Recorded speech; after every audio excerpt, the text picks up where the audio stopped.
Welcome to Module 5, DC and Social Media.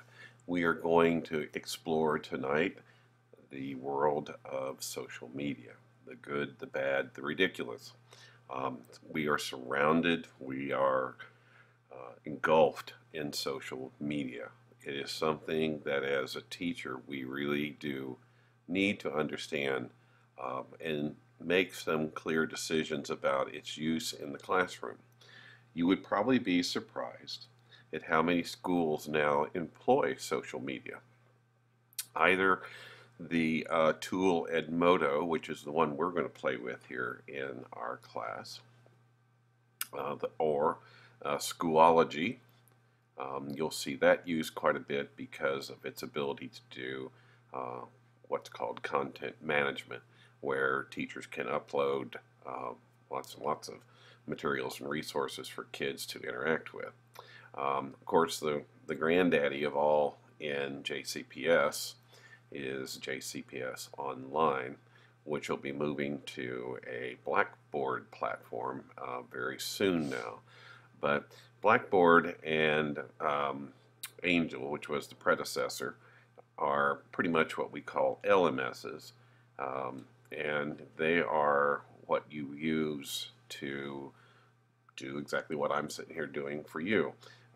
Social media, though, when we think of social media, we think more along the lines of, say, a Facebook or a Pinterest or anything that you build that allows others to contribute and be a part of your community. So let's look at some things here. Oh, well, let's do what we're always supposed to do, the first thing, and that is let's create a new page. Because the assignment is asking us to create a new page in our wiki space, and we're going to call this page DC and Social Media. And you will remember that we cannot leave our wiki pages blank. We always have to put something there. So I will put, again, the title, DC and Social Media. If you want, you can highlight it. You can make it bigger. You can change the font if you want to.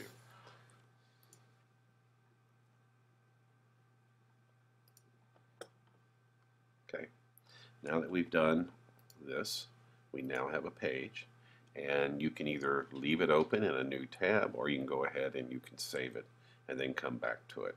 I'm going to leave mine open, and now I'm going to go back to the module. Let's open it up, and let's look first at this quick PowerPoint.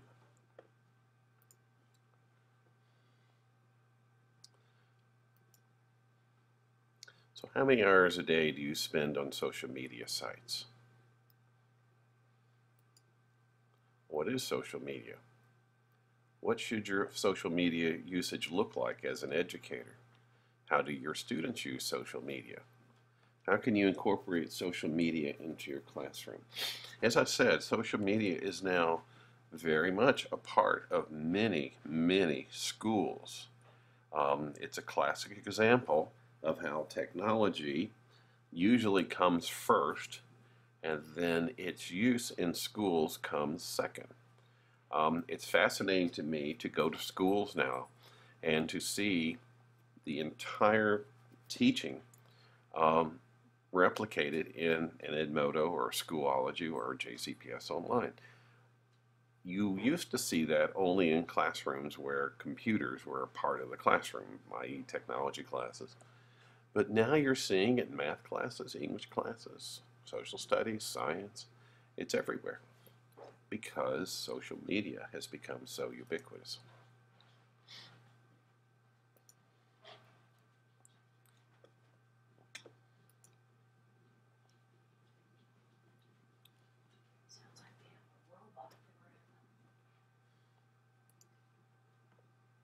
I'll let you watch this. Introducing new McCormick skillet sauces. Well, we have to wait for the commercial to end.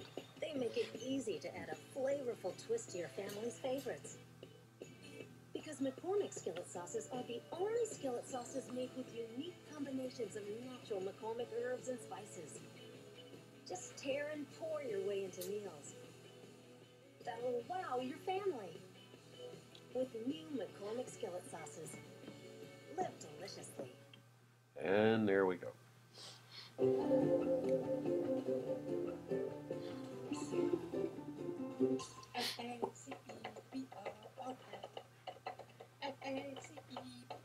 Hey, you're looking busy. Yeah, got a major Facebook project. Scanning all my elementary school photos, now I'm tagging them all. With all the issues in the world, that's a great way to spend your time. Wow, Brian Dingleberry got fat. He was skinny, now he's fat. I'm gonna poke him. I'm gonna poke him in his fat. I love social networking. I love social Well, since networking. you love it so much, we might as well go over the history. According to historians, the very first social network was created over 100,000 years ago. Legend has it that this rock was thrown by a caveman at another caveman. That caveman then picked it up and threw it at a third caveman. Thus the birth of social networking.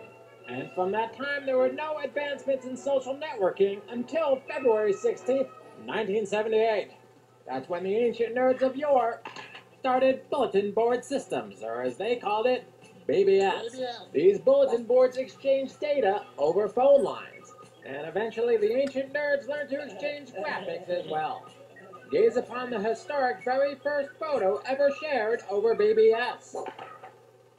Awesome. Awesome? Awesome indeed. But that was just the beginning for social networking. In the early 1990s, companies like CompuServe and AOL were very successful in building communities and chat rooms and actually charging people a subscription fee. Yes, back in those heady days, people still believed the internet would one day be profitable. But those companies paved the way for the future of social networking. And the first out of the gate was the Globe.com.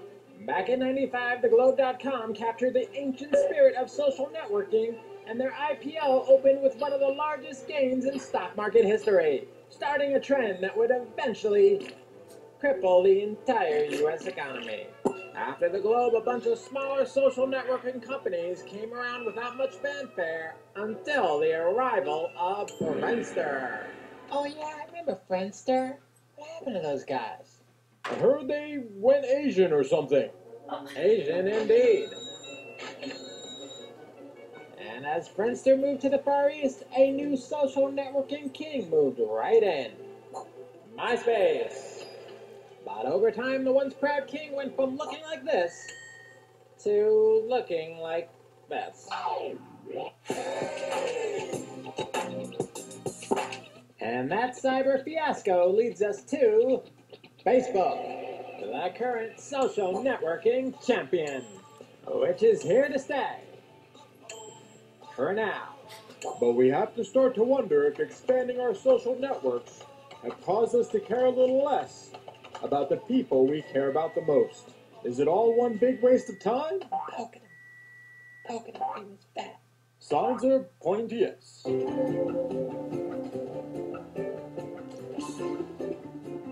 F-A-C-E-B-O-O-K. F-A-C-E-B-O-O-K.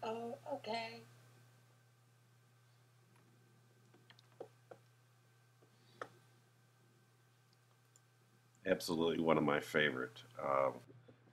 So it's a great little video there. I think what it tries to capture is not only the history, but also to show you how nebulous social media was. Now let's go back and look at some definitions. So it's a form of electronic communications, websites for social networking and microblogging through which users create online communities, and that's the key. The key is that you have multiple people who are sharing information. And as the little video showed you, that has been around for as long as the web has been around. What's different? Well, the difference is with Facebook, it has become a lot more personalized. So now the question becomes for us as teachers, do we have any ethical issues with the use of social media? Well, we have the same ethical issues as we have with anything, frankly. Let's go ahead, watch another one.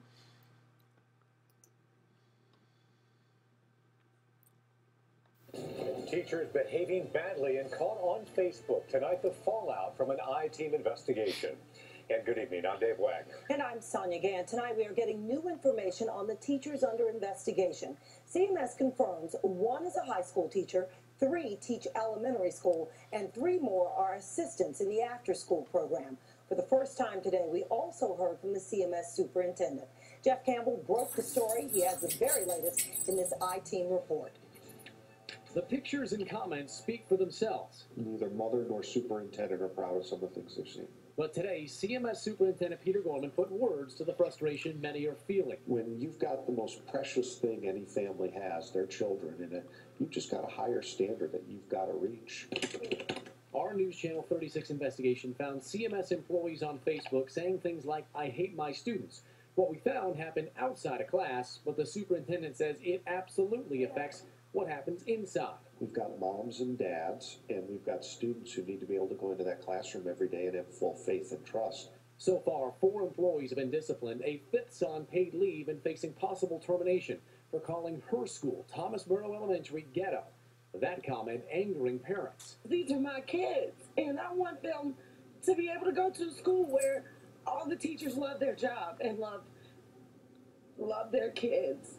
Parents frustrated, the district still investigating, and all the while acknowledging more cases could be coming. If we find a case where someone's done something inappropriate, we just have to act in a fair, firm, legal, and consistent manner.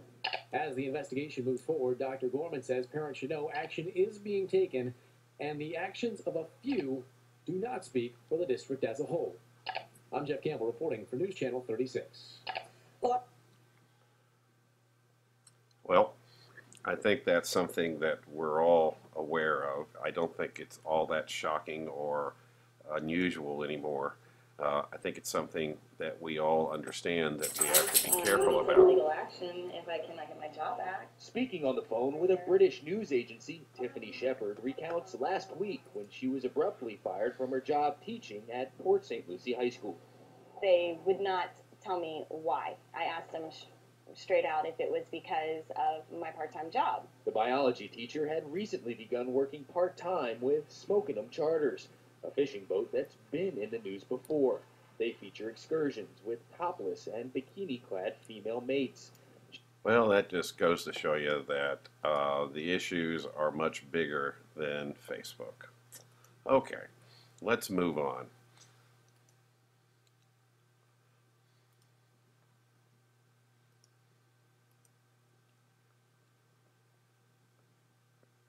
So when you look at how teachers and students see use of social media, you would find it's interesting that more and more students are walking away from Facebook. And more students are showing up on things like Twitter, Instagram, Google+. Pinterest has certainly started racking up a lot of users, mainly because Pinterest has the advantage of having a focus that you build your little social network around, whereas Facebook, the focus can be just about anything, good or bad. So these are all the different types of social media that are used by kids. How many of these do you know?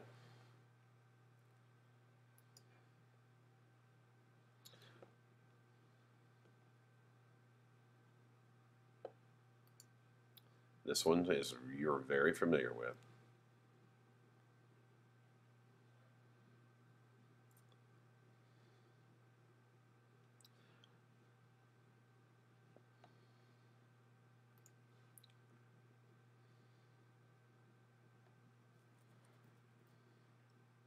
So this story first broke when kids started posting things on Instagram. And if the movie doesn't come up, we'll move past it.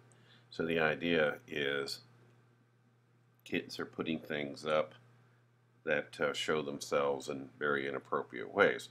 Point though, this was done outside of school. So what impact should it have then on the school itself. I'm going to go ahead and stop that one and go back to our PowerPoint here. Sorry for all these jumping arounds I'm doing.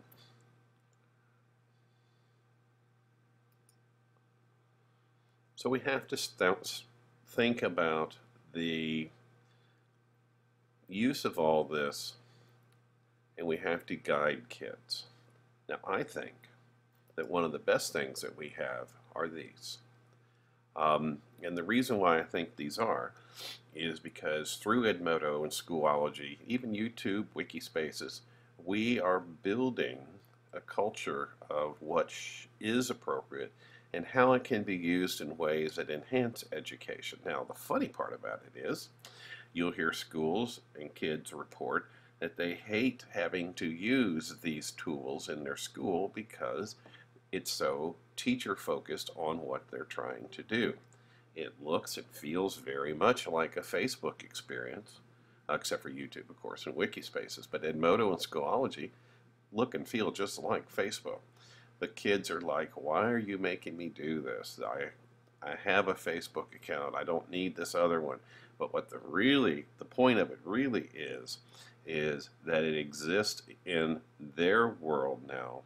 And so you can't have the excuse for, I lost my assignment notebook, or I lost my homework, or I lost this, or I lost that. It is now a part of their world. It's a fascinating process. All right. So now let's do what the rest of the assignment is asking us to do.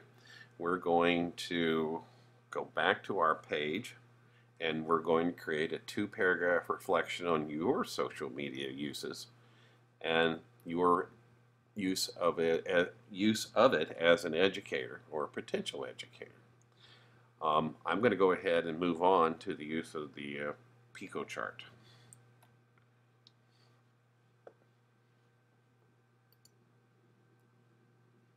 Now, before we start talking about infographics and creating one, I have a really nice video here for you to watch that is in itself an infographic.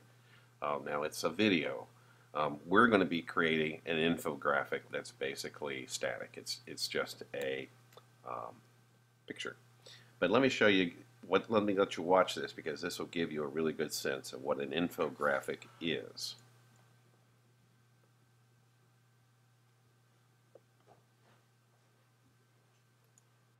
Hey. Oh, sorry.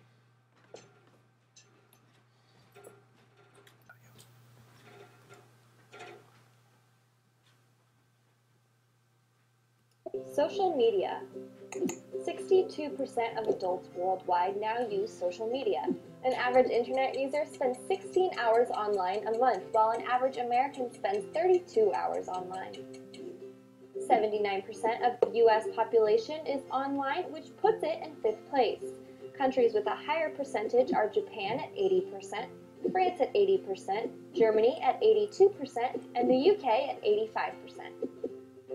456 million people make China the country with the most people online. Facebook is the biggest social network, and it now has over 900 million users worldwide. 43% of its users are male and 57% female. Average users will spend 20 minutes on Facebook per visit. They will like 2.7 billion pages a day and upload 250 million photos. An average Facebook user has 130 friends and likes 80 pages.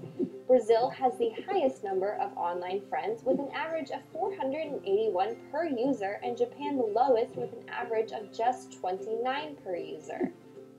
Twitter is the world's 2nd largest social network, which has over 140 million active users who tweet 340 million times a day.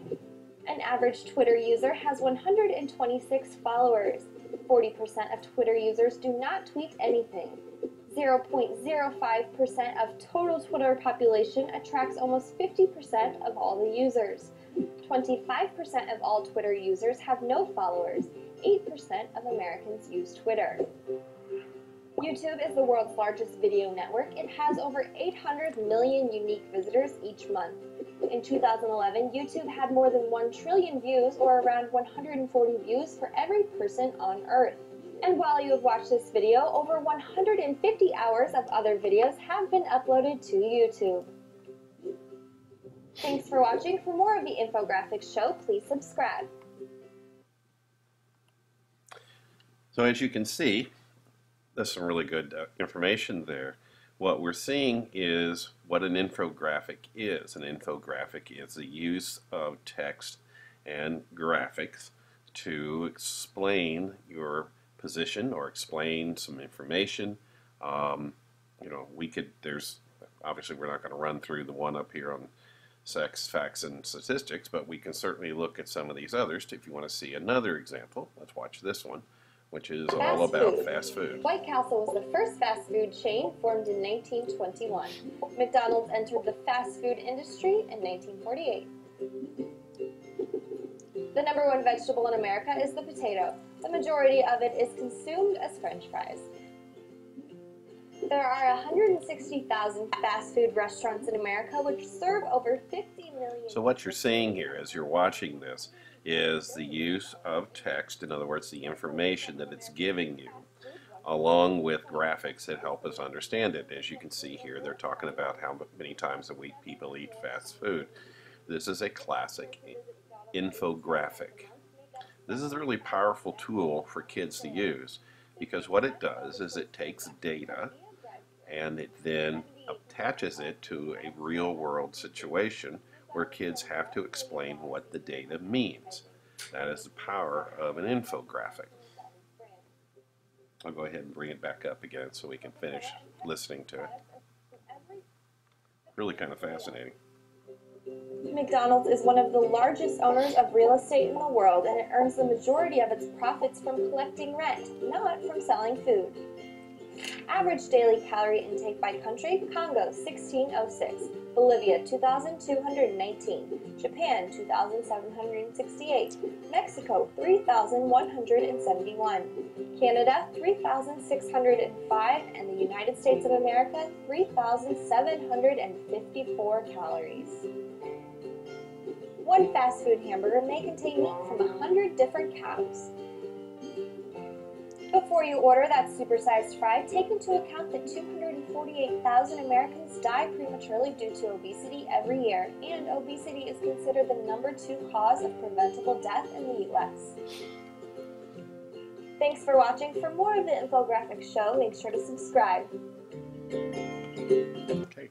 So that, I think, gives you a really good idea of how we use infographics. We use them as a way of being able to take a position, explain data, help people understand trends.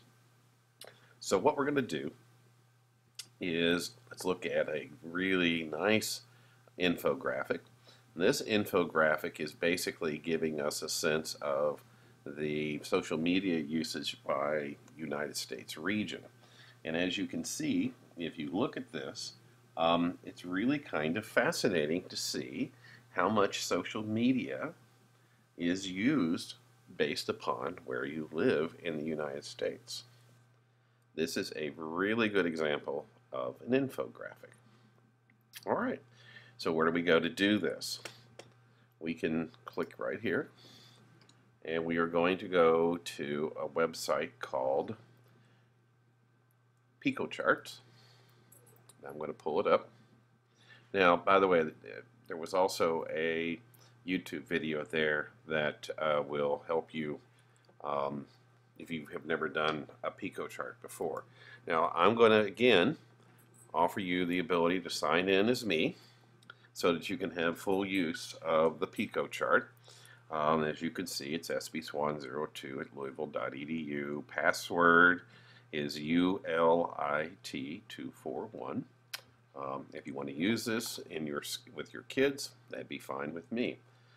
I'm going to log in, and the first thing I have to do is I have to decide what kind of infographic format that I want to use. Now, as you can see here, I've got infographic, create long form infographics to draw more page. In other words, you can build that. This is the one that we see most used.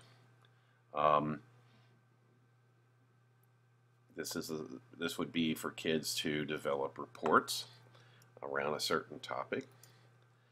This is your banner. Now, as you can see, this one is spreading information in a glance. Let's go ahead and use the banner. And then as you can see, as I go through the choices at the top, it changes my themes down here at the bottom. So I'm going to, let's see, which one do I like?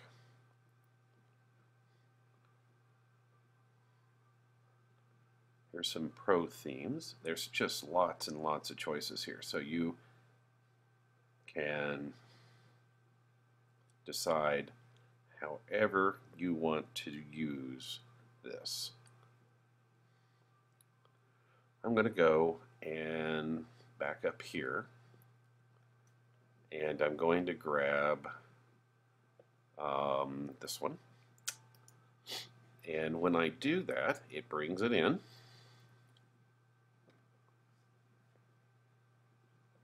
And as you can see, it's now waiting for me to work with it. Now, when I do, as I click on each one of the boxes, it allows me then to work within that box to however I want it to be, or I can just blow it off and add something else. I can add text boxes, I can add whatever I want to put into it. It's very easy to use. And let's see, what do I want to put in here first? So for my subheader, I'm going to give it a title. And my title will be, and the way you do that is you just double click on it, and you then can type here, my social media connections. Okay.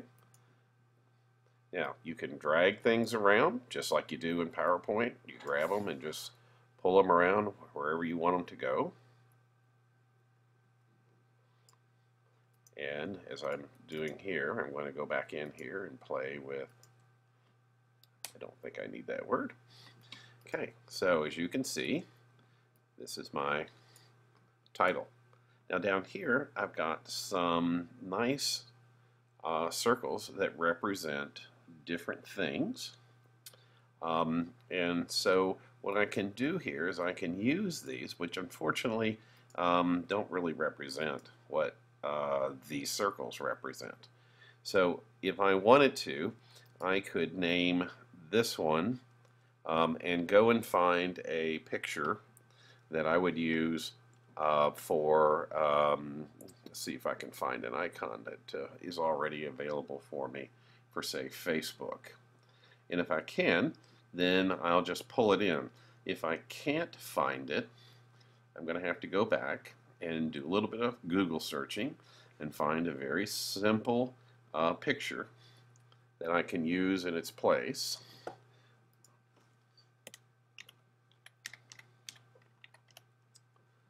Go ahead and search for Facebook. There you go. So now what I can do is I can drag in my Facebook, and that becomes my icon that I want to use, and I can get rid of the other one. And I can play with my Facebook icon, make it smaller so it fits inside this circle. Now, the thing that I have to be aware of is this doesn't really truly represent my Facebook use. So I'm going to change where it is located. And as you can see, all I'm doing is just dragging the pieces around. This size is more like what my Facebook usage is. In other words, it's the smallest thing that I do. Okay? I'll get rid of that one. I'll come down here, and do I really need to keep these? Not really. So I can get rid of that if I want to bring in the Facebook right here and make it fit inside this little circle. I can do that, and then below there I can go ahead again and just type in a description. Okay? And as you can see, what I would be doing then with this infographic is I would be demonstrating what my usage of social media connections are. And so the next one that I probably use more than anything else, surprisingly, because based upon what we just saw, it's not used very much, is Twitter. And so I'll bring that one up. And then I can change this into, do the same thing over here. I can search for a Twitter icon. And I can get rid of the one that's there. And I can bring over my little birdie here and put it in. And of course do the same thing with making it smaller.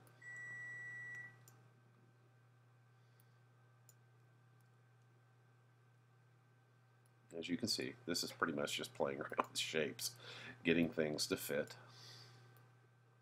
There we go. Okay, and so my Twitter use is probably the next biggest thing that I use.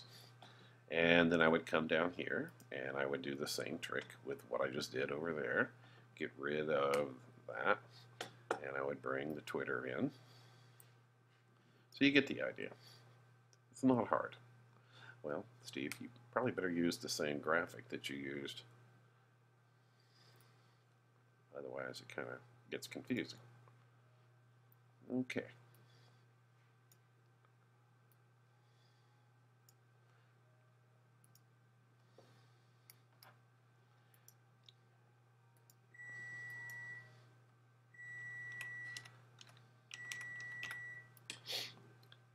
And now down here, I can go through and talk about that this shows the percentage of my social media use. Okay, let's pause this for a second and then we'll come back and we'll see what we can do with it after we finish it. Okay, I'm back. I hope this very crude pictograph that I've done gives you a sense of what all you can do.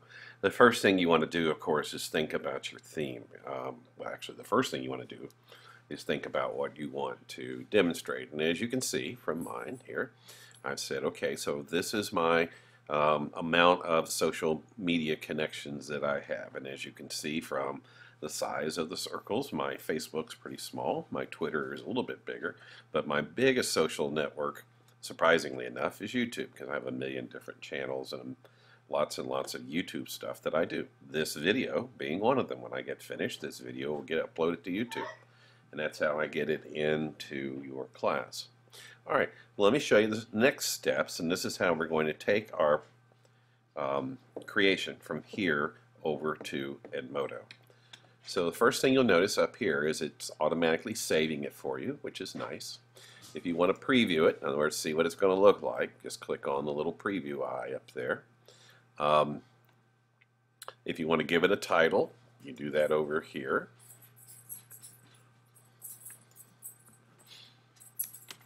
And I'll just say Steve's infographic. Okay. Simple as that. Sorry about that. My big dog was barking at my little dog because he always tattles on her when she's doing something. Where were we? I changed the name. And now I'm going to go up here and I'm going to publish it.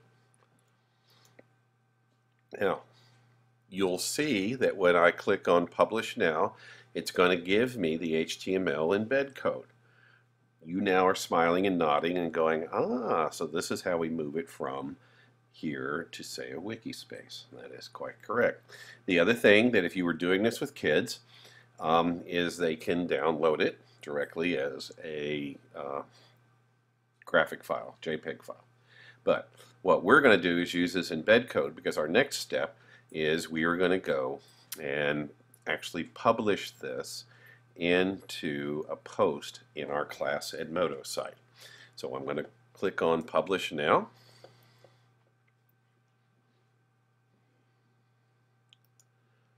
As you can see, here I am. Notice, isn't this nice? Notice that I have lots of ways to publish. I can publish it through a link. I can publish it, and of course this is the one that we're going to use here in just a second. I can publish it as a HTML embedded. As you can see, this one here says custom width. It allows me to play with the sizes and things, but everything that's here is fine. So I'm going to highlight that, and well, first of all I'm going to double check, oops, highlight that and copy it. There we go.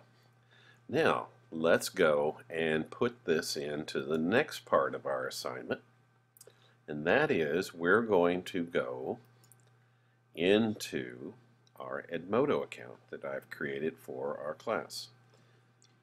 So let's drop down to, whoops, I have to go to the very top level. So let me click on our modules. And let's go click on the link that will take us to our Edmodo site. Make sure you have the code so that you can get in. And I'm sorry for all the scrolling I'm having to do.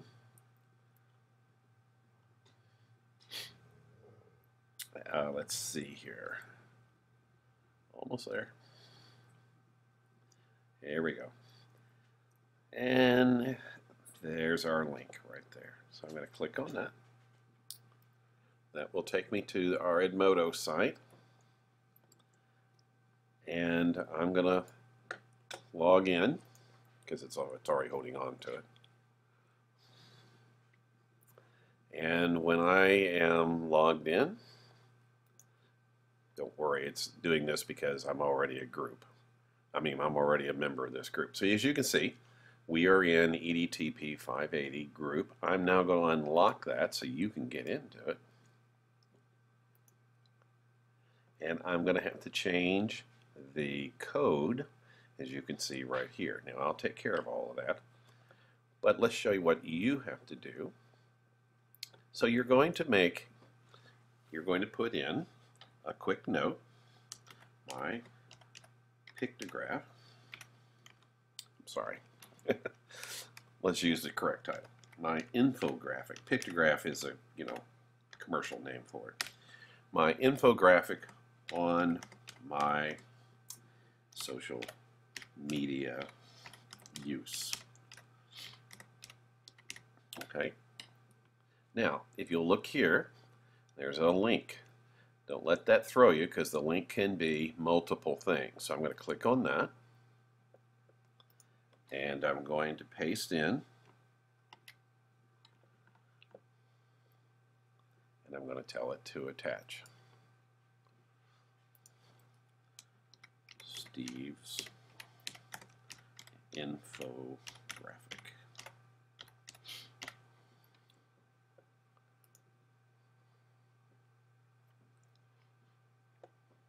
And then I'm going to send it.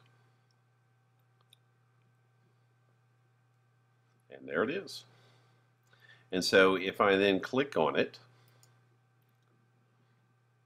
there's my infographic.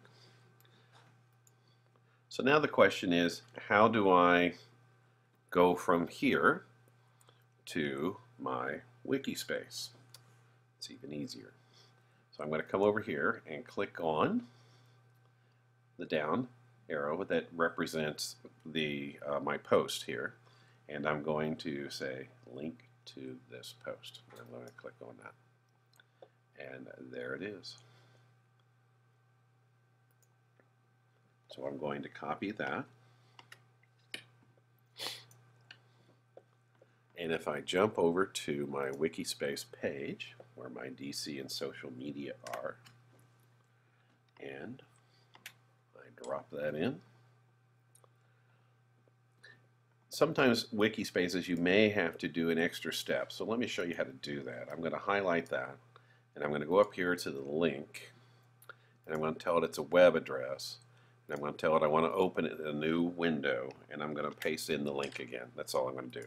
This is very much a belts and suspenders kind of thing. It's like, are you sure? And then I'm going to save it.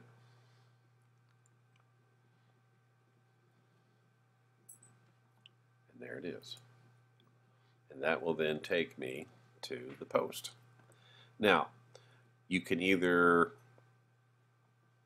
well, let's just leave it at this, because you obviously are sitting there going, well, Steve, I could just take the code that I got from my infographic page right there, and I can also put that into my Wikispace. And of course you can.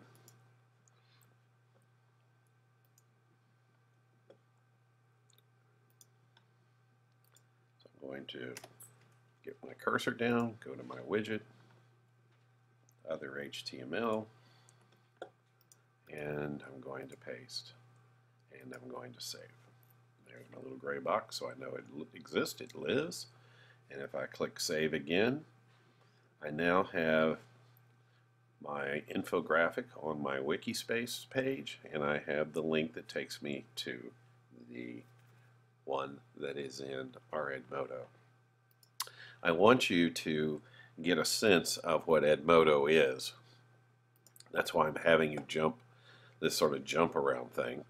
But let's look at this real fast. As you can see on this Edmodo page, these are the different people who have made their infographics from other classes. And as you look at this, I hope you're struck by the fact that it's a very straightforward, looks very Facebookish, if we can use that kind of word. Look up here at the top, things that you can do with an Edmodo page. As you can see, you can embed quizzes, you can embed polls, you can embed assignments. This is what we're seeing it being used for in schools. If you look over here, there is an app store where you can actually put apps into your course, into your group. As you can see, one of the apps that's available to this group is something called BlendSpace. So the idea is that we can click on that app and we can open a BlendSpace page that we then, when we create the new lessons, they then come back and show up in that Edmodo. That's a really powerful tool to use. We really like that tool when we're helping teachers with kids using these kinds of things. And as you can see up here at the top, it even says it says Edmodo BlendSpace. Pretty cool. I like that a lot. Okay, let me see if I can get out of here and get back to, yeah. I know, I'm already a part of this group. There we go. Okay, so what we've just done is we've gone over the implications for social media. We've used an infographic to demonstrate our understandings or our use of social media, or a report about your social media connection. You can do anything you want with this. We've learned how to use a really good tool called Piktochart. As I've said, you are more than welcome to use that with your students. And I've kind of given you just a little taste of what Edmodo looks like. What I'm trying to get you to see here is that as a social media tool, it is now so prevalent, it's so pervasive in schools that even something that it's everywhere.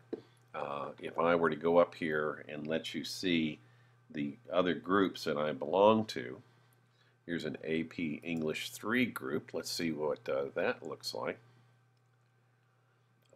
And so here's the teacher, Mrs. Smith, and she has a Go Animate video about the American Dream. In other words, she actually has assignments in here that she's giving her students to do.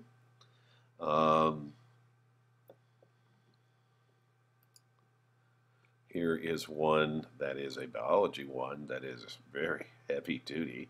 This is all about understanding how cloning can be done, and it actually has a lesson. All the lessons are built into it.